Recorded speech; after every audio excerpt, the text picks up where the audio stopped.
All right, welcome guys. 2011 Jeep Compass, 109,000 on it.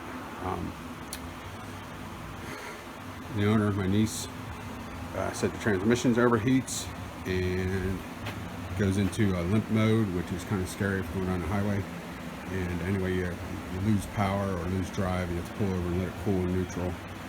The CVTs scare me. I didn't really want anything to do with it, so I told her to get the fluid changed at the dealer. She did so, and it was good for the rest of that year. And then this year, doing some driving 75-80 miles an hour, did it again. I got the car from her and I drove at 80 miles an hour, and happened to me the transmission light comes on, it loses power, you got to pull over and wait 10 or 15 minutes with it neutral.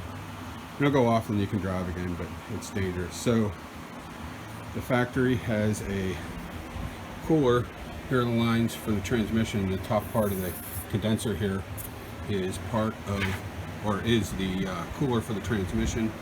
Those lines go back down here and go into transmission.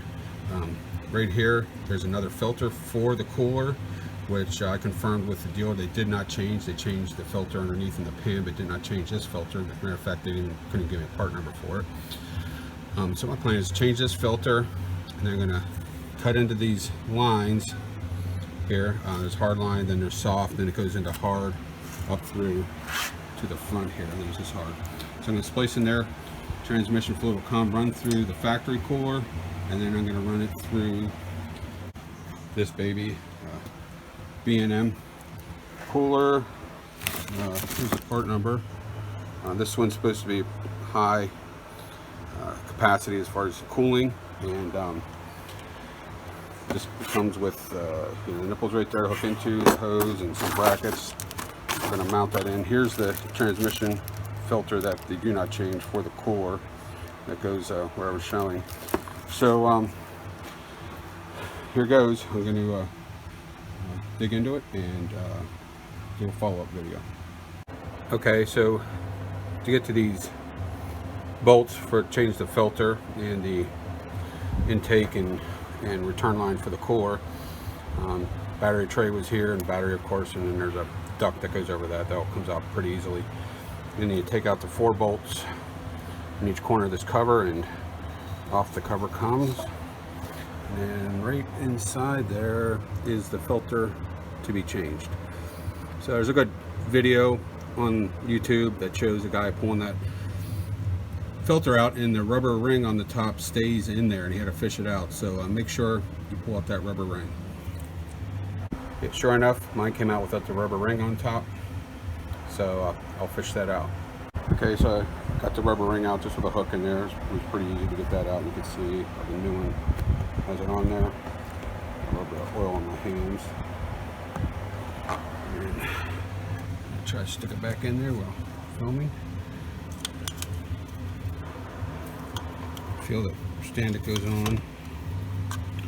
Okay, we're back. I stopped the movie because I was having a little bit of trouble getting the filter in with my left hand. So that's in there. You can feel it's nice and snug, and it is flush with this face. That's what you want to make sure. So I actually had to pull it back out, and the new rubber piece came out, and I had to pull it out and reassemble it to the filter, and then install it. Now I'll put the cap back on. I should have got this new lowering.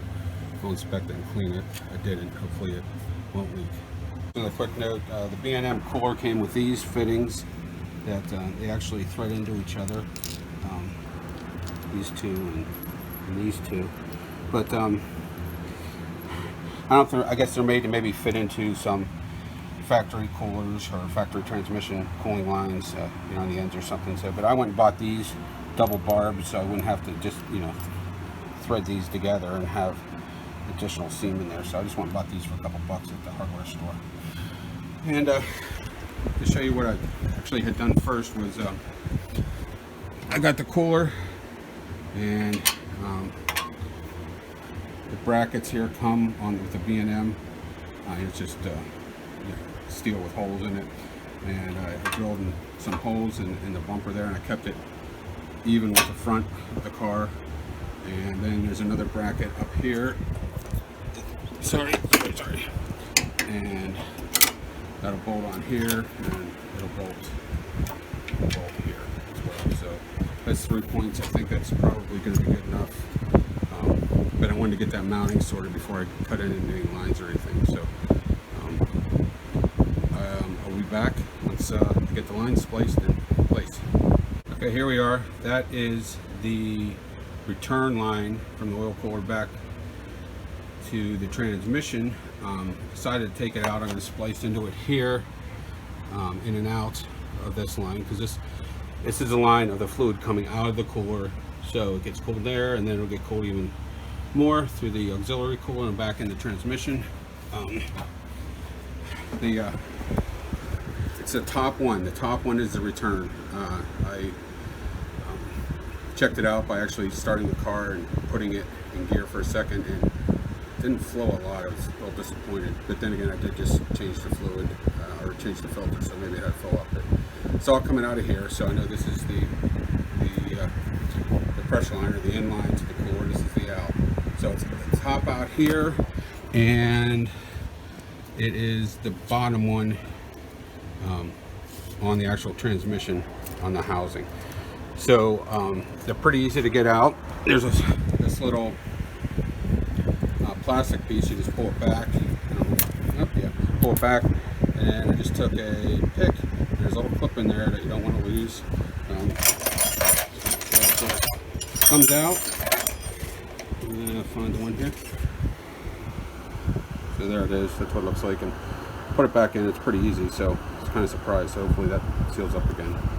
So I'll be back after I get the line spliced in. Okay, so here we go. Here's two assemblies I've made. This is one end, the factory end, that goes up to the cooler up front, comes down, goes in here, the factory soft hose, and that's spliced in. Nice long piece of hose. Same with the other side. This one goes into the transmission, the factory soft line, with the barb clips there, and a nice long piece of hose. And I went and actually bought another piece, just to make sure I had enough. I didn't want to get partway into this and need more hose. So now all I got to do is reattach these to the factory positions. Clamps actually came with the B&M cooler, and they work well.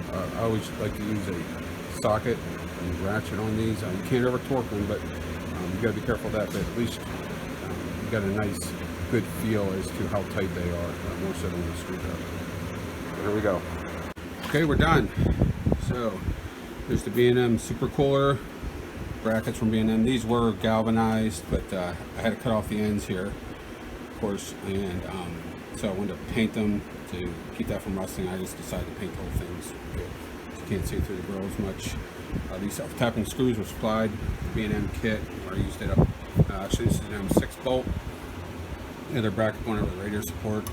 The screw is sticking up here. It's nasty, but there's a cover that goes over things, so hopefully they don't see it before they stab themselves. They'd have to get 2 more clamps out of my stock. B&M kit comes with 4, which I used on the 2 barbs, so I had to get 2 more here, and I ran the hook. Okay, so now 2 lines for the factory cooler. This is the outline. This goes back, it goes down. Sorry, it's not really going down. The hard line's going down here where it turns to soft, and I've spliced in, brought the hose back up through this cooler, or into the cooler here, out of the cooler here, back, and then down into the transmission here on the bottom line here. So this is hard line here that goes to soft, and I spliced in all there. So pretty good install, I think. Has plenty of support. Hoping everything stays cool, because really it's not a part of the frame, which isn't the greatest, but hopefully it has enough spring in it that it'll stay. This is all peeling and flaking off here, so just took a few extra minutes to do this on both sides, paint it up quick, clean it up, and hopefully nothing will rust.